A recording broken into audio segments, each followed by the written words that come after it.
मी चपात्या करत असले की डुग्गूला गरम गरम चपाती तेल मीठ खूप आवडते. मग चला म्हटलं आज त्याच्यासाठी आज जिरा चपाती करूया. तर त्याच्यासाठी मी काही केलं नाही, चपातीसाठी लाटून घेतली आणि लाटणं झाल्यावर त्याच्यावर छान असं तूप पसरवून घेतलं. तेल पण लावू शकता तुम्ही, मी तर तूप लावलं आणि त्याच्यावर जिरा पावडर टाकून घेतलं. जिऱ्याचं खूप भाजून चांगलं मी कूट करून ठेवून दिलेलं आहे आणि ते मी छान चपातीवर टाकलं आणि फोल्ड करून घेतली आणि फोल्ड केल्यानंतर मी लाटून घेतलं त्याला.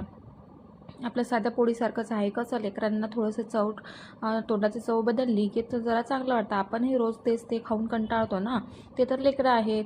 मग मी त्याच्यासाठी असे एक्सपेरिमेंट काही करत राहते. करायचा कंटाळा नाही आहेत, पण लेकरांनी खाल्लं ना तर बरं वाटतं. एखाद्या वेळेस त्याला नाही आवडलं तर सर्व मेहनत माझी वाया जाते. मग मी अशी पोळी लाटून घेतली आणि तव्यावर टाकून छान असं त्याला दोन्ही बाजूनी मस्त असं तूप लावून घेतलं आणि खुरपूस भाजून घेतली.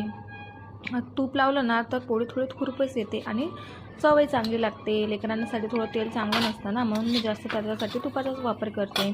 बघा किती छान पोळी दिसत आहे आणि त्यात जिरं टाकल्यामुळे त्याला वेगळीच टेस्ट येते. तसं पण जिरं पावडर थोडी चांगलीच लागते. मग त्याच्या खुरपूस मी दोन्हीकडून भाजून घेतला आहे चांगल्या प्रकारे आणि बघा पोळी किती सुंदर आणि अशी दिसायलाच किती चांगली टेस्टी वाटत आहे. आता मी डुग्गूजवळ नेते आणि बघते तो खाते की नाही.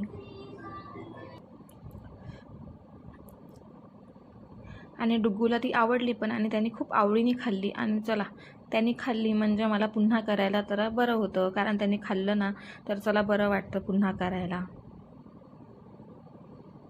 आणि तो छान पण म्हणत होता.